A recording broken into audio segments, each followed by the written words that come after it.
Olá, estamos de volta com Cidade em Foco para falar sobre ações que garantem a preservação das nossas águas e do nosso ar. Mas antes, vamos ouvir o que a população pensa sobre isso. Eu moro na Zona Sul de São José. As firmas estão jogando produtos tóxicos, poluentes no rio. Qual seria a medida provisória para poder resolver esse problema? Eu gostaria de saber se aquela fumaça que sai da refinaria é prejudicial à nossa saúde. Quais são os principais poluentes do ar em São José dos Campos? Se a água que a gente recebe nas torneiras na Vila Industrial é confiável para o consumo. São José dos Campos pode enfrentar uma crise com a falta de água? Vereadora, o estudante João Vitor Machado, morador do Chácaras Reunidas, pergunta: sou morador da Zona Sul e algumas indústrias têm despejado poluentes no Rio Comprido. Ele quer saber quais são as medidas que o poder público pode adotar para resolver esse tipo de problema. O poder público tem que fiscalizar também, só que quando chega a época da... Bom, primeiro a competência maior da CETESB. Ele tem que ligar para a CETESB, vou repetir o telefone, 0800 11 35 60. Ele liga para a CETESB tem que tomar suas medidas. E também eu acho que não é só com relação às instalações de indústrias que estão sujando o córrego, mas nas instalações de novas indústrias que pode estar fazendo emissão de poluentes. Eu acho que tudo isso a população tem que ficar atenta. E com essa nova medida agora que a prefeitura pode fazer os licenciamentos ambientais, que já é facultado pela Lei Complementar 140, então eu acho que isso desafoga um pouquinho o montante de serviço da CETESB, porque a prefeitura, inclusive, principalmente São José dos Campos, tem muita estrutura para estar assumindo a liberação desses licenciamentos e dá mais fôlego para a CETESB fazer essas fiscalizações. Outra coisa que eu acho é que a prefeitura tem que estar atenta também, eu acho, nesses córregos, né? Esse depósito de entulho em córregos d'água, em mananciais, em nascentes. Porque o que acontece é o seguinte, por maior que seja a multa, inclusive eu tinha feito uma lei sobre isso. Só que a minha multa estava ridícula, até refiz. R$100. Eu atualizei o valor, porque nós temos que botar uma mãozinha pesada mesmo, porque R$100 paga a multa, deixa lá o entulho e tchau e benção. Ele não conta com a fiscalização da prefeitura, que a fiscalização da prefeitura não pode estar em todos os nascentes, todos os cursos d'água, a prefeitura não tem pé. Então, para eles é mais fácil correr o risco de jogar lá, que ele não tem preocupação ambiental, a preocupação que a única que ele tem é com a poupança, entre aspas, que ele está fazendo, né? E deixando o ônus para as gerações futuras. Então nós estamos aí, agora nós pusemos uma mão pesada, todo o córrego entulho jogado nos cursos d'água vai para R$2.000. E daqui a um ano acho que eu vou até aumentar mais um pouquinho, porque a pessoa parece que não presta muita atenção, né? Tem que pegar no bolso para gerar consciência. Mas, João, quero parabenizá-lo pela sua preocupação. Fique atento e você sabendo demais, eu acho que a população realmente tem que botar mesmo a boca no trombone, né? Legal. Paulete, vieram duas questões relacionadas à questão da poluição do ar. Uma pergunta se a fumaça emitida por uma refinaria aqui na cidade prejudica a saúde e de que forma. E a moradora Rosa Guimarães pergunta quais são os principais poluentes do ar na nossa cidade. Sim, com certeza a fumaça prejudica a saúde, todos os poluentes prejudicam a saúde, porque eles são avessos ao nosso sistema, né? Então ali não fazem parte. Quais os poluentes que tem na nossa cidade? Muitos, todos. Todos e mais um pouco. A gente tem veículos, então a gente tem monóxido de carbono, tem dióxido de nitrogênio, tem enxofre. O enxofre não tanto, porque a gasolina diminui um pouco, né? A gente tem material particulado, a gente tem Vamos falar um pouco sobre as fontes poluidoras, porque eu acho que fica até mais fácil da população entender. Por exemplo, tem a fumaça que sai do carro, o que mais? E quais são os efeitos desses gases também no organismo? Então, das fontes móveis dos veículos, principalmente monóxido de carbono, óxido de nitrogênio. A gente tem um pouco de hidrocarbonetos também, né, da parte que não é queimada na combustão, né. Das indústrias também tem enxofre, tem hidrocarbonetos também, tem material particulado também bastante, fuligem, né, poeira que sai. Não são só indústrias, né? A gente tem pequenas fontes também, né? A gente tem padarias, né? Que queimam também carvão, que tem lavanderias também. A gente tem uma série, mesmo na nossa casa, né? Então, a Organização Mundial de Saúde publicou recentemente que no mundo 7 milhões de pessoas morrem por doenças causadas pela poluição do ar. Isso é um número assustador, né? Mas o mundo está totalmente poluído, né? Está tudo contaminado. E as consequências são essas. A gente causou isso. Então, é muito fácil a gente transferir a culpa para os carros, para as indústrias, né? Para várias fontes móveis, fixas, fontes de linha, fontes, etc. Mas nós somos os responsáveis. Tudo que está aí fomos nós que construímos, nós que continuamos ainda no mesmo movimento, né? A Terra já está dando sinais de que não dá mais e nós continuamos ainda com a mesma postura.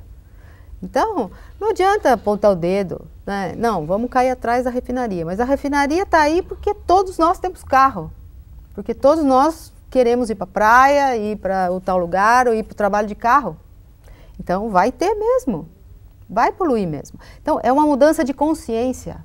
Uma mudança de consciência de cada um. Não é...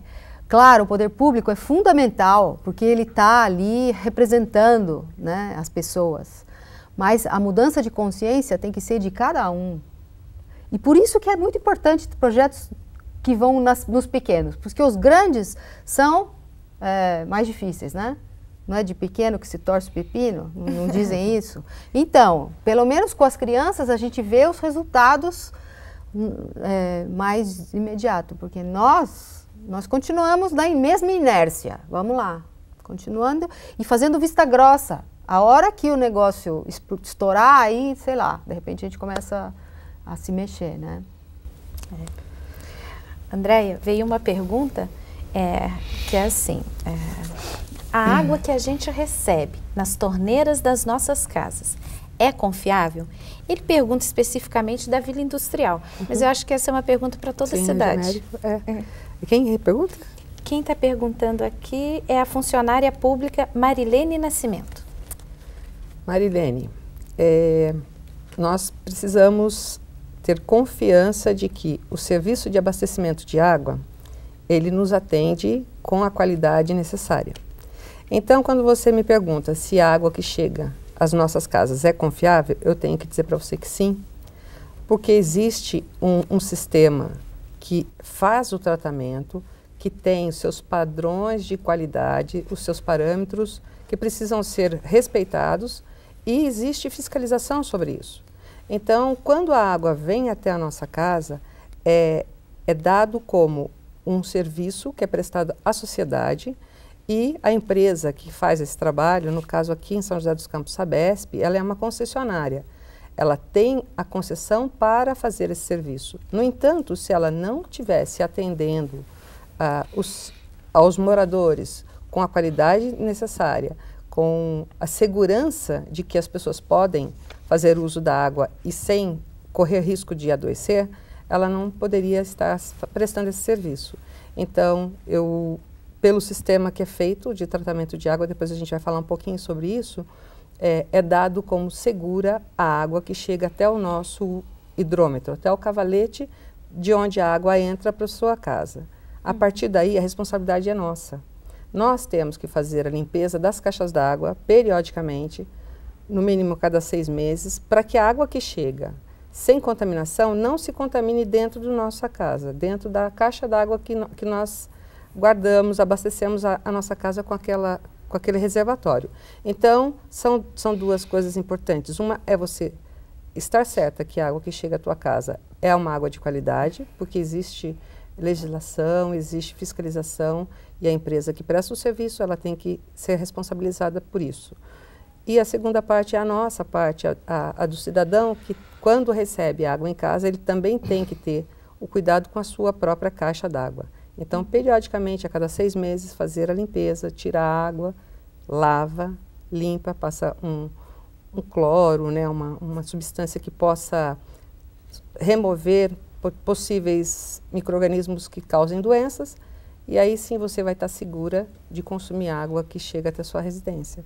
Dulce, ainda dando sequência a essa questão, a gente está em processo, a própria Sabesp está atuando nas obras de construção da ET do Pararangaba, que vai coletar, né, e tratar essa água da Zona Leste, né, que hoje está indo para o Rio Paraíba sem tratamento. Gostaria que a senhora falasse um pouco sobre esse processo, como a Câmara tem acompanhado, e na sequência você só fechasse como é que é feito esse tratamento dessa água, né?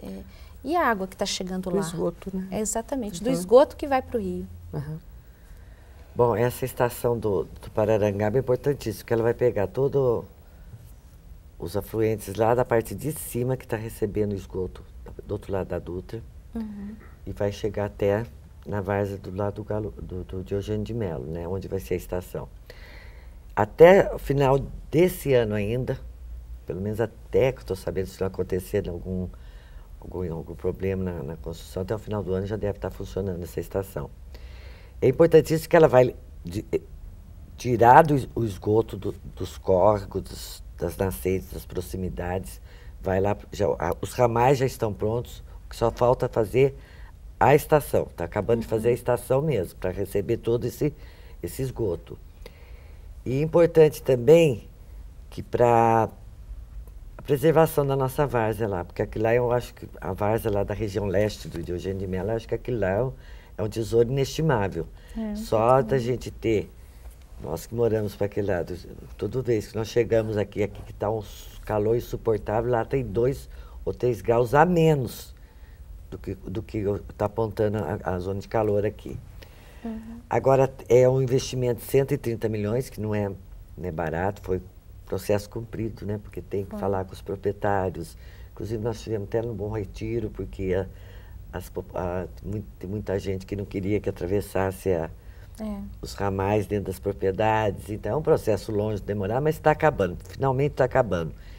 E eu até queria falar com o pessoal lá da Domício da Gama, que lá tem uma estação, quer dizer, era para fazer uma rede, mas está com soleira negativa. Então, os moradores estão jogando no córrego do Bueirinho esgoto. Isso não existe, infelizmente existe em Eugênio de Melo. Mas com a hora que começar, vamos fazer uma elevatória nesse local, daí vai ser recuperado o nosso querido Bueirinho, né? Porque era um rio que uns 15 anos atrás tinha peixe, tinha tudo, e infelizmente perdeu-se. Depois começou, né, também uma coisa errada que o poder público faz, eu acho que até falta muito conhecimento técnico da limpeza desses córregos. Eles vão afundando o córrego, daí só fica aquela mina d'água lá no fundo e não consegue volumar a água. Eu acho que é coisa errada que está fazendo, mas eu não tenho muito conhecimento científico, mas já até tinha conversado com o pessoal do meio ambiente para eles passarem umas diretrizes para a prefeitura, porque quem faz a limpeza não é as dragas, o maquinário não é contratado pela Secretaria do Meio Ambiente. É contratado pela Secretaria de Obras ou pela Secretaria de Serviços Municipais. Eu acho que tinha que ter uma integração para a Secretaria do Meio Ambiente, dos técnicos que lá existem, porque eu acho que, felizmente, a Prefeitura tem uns técnicos muito capacitados, tanto lá no meio ambiente, como nós também temos muito técnico super capacitado lá dentro da Secretaria do Meio Ambiente, Secretaria de Obras. Então, eu acho que está faltando a interação dessas secretarias para fazer essa limpeza com mais critério, mais tecnicamente, para não dar tanto impacto como que está dando nesses córregos. Porque vai afundando, o córrego vai afundando, vai afundando, e o esgoto vai parando ali do mesmo jeito, entendeu? Mas eu acho que vai resolver uma grande parte. Infelizmente, os loteamentos clandestinos não vão ser contemplados ainda. Mas a rede vai estar pronta, né? Aí vai faltar só os ramais dos loteamentos clandestinos. E eu acho que agora tem que resolver o problema dos loteamentos, que já estavam em estado bem avançados aí dos estudos. A prefeitura já está meio caminho andado. Agora só falta os finalmente, né? Isso, para possibilitar aí a interligação desses bairros, né? Para a gente encerrar esse bloco, eu vou fechar com uma pergunta da moradora Pamela Aparecida, da região do Monte Castelo. Ela pergunta se a crise da falta de água pode chegar a São José. Eu acho que é bacana as três comentarem. Vamos finalizar com a Andréia. Dulce. Eu acho que já chegou, né? Infelizmente, nós tivemos aí, nosso amigo aí acabou, falou, viu, agora a represa Paraibuna tá uma lástima, Jaguari, tá uma lástima, Cantareira tá uma lástima, eu acho que já chegou, nós estamos já na época de 3 anos atrasado no racionamento de água, porque eu acho que isso aí devia ser uma constante, não esperar uma crise dessa chegar. Mas eu acho também que nós temos que tomar conta não só com relação ao uso racional da água, mas nós temos que também tomar conta, principalmente a Câmara, vou voltar a repetir, com relação à lei de zoneamento. Porque eu acho que a lei de zoneamento é muito importante, que vem, por exemplo, zona de domínio de curso d'água. Isso aí está entrando numa conta para a zona, para a área verde em loteamento. Uhum. Aí você vai poder fazer algumas interferências, compactar o solo de zona de curso d'água, que é o nosso famoso brejo. Nosso brejo tem que ser mantido, porque se ele é intacto, ele consegue fazer infiltração de água para o lençol freático. Eu acho que isso que é muito importante, sabe? Eu acho que a preservação de área de preservação ambiental não pode ser feita por decreto. São José, repetindo, tem muitos técnicos capacitados no CTA, no INPE,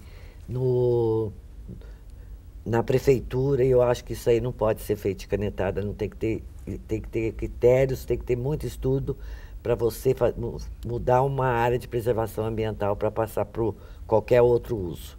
O uso não é tão importante como a preservação ambiental atualmente no mundo. Sua avaliação, Paulete? Sim, eu acho que essa falta de água é uma sequência de eventos, por exemplo. No verão a gente não teve chuva, então a gente não conseguiu abastecer, né, os reservatórios. E por que a gente não teve chuva em janeiro? Então, isso é uma coisa muito maior do que São José dos Campos, ou Paraibuna. Isso é o sistema terra, já chegou nesse nível, já é um sistema alterado. Então, por que não teve a chuva de verão? Então, choveu um pouco agora, né, no outono, e um pouco no inverno, que não era para estar chovendo agora, era para ter chovido no verão.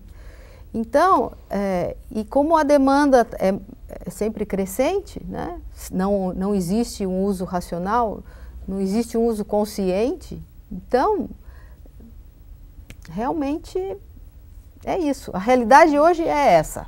E a gente vai ter que tentar lidar com ela. Como que a gente vai buscar a saída para isso? Né? Para a gente encerrar, André? Então, olhando essa situação que já foi dita pela Dulce Rita, pela Paulete, e o que a gente ouve, né, na mídia, estudos que estão sendo feitos, a situação de escassez de água é realidade hoje. Então, não é só São José dos Campos que tem que se preocupar. É o Estado, é a região toda da Bacia do Paraíba do Sul.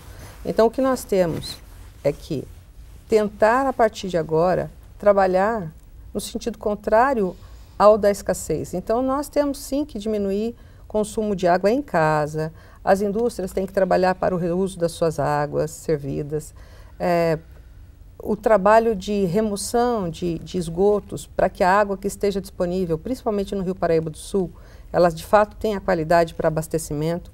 Então, são várias medidas que são necessárias de curto, médio e longo prazo. Curto prazo é redução de consumo agora, talvez até uma racionalização, tratamento de esgoto. São José dos Campos deve chegar a 100% de tratamento de esgoto tratado do município, até o final deste ano. Nós temos que trabalhar com a proteção das nascentes, com a proteção dos cursos d'água, fazendo o reflorestamento para garantir que a água da chuva, quando vier, ela possa se infiltrar. Então o trabalho, ainda que nós tenhamos um cenário muito ruim, muito severo, acho que nós temos que ter aí uma visão de que vamos fazer então. Já que a gente degradou até agora, então vamos trabalhar no sentido de recuperar aquilo que a gente perdeu. Ok, obrigada. Nós faremos um novo intervalo e voltamos em seguida para falar sobre as leis aprovadas aqui pela Câmara que tratam de questões relacionadas ao ar e à água. Não sai daí!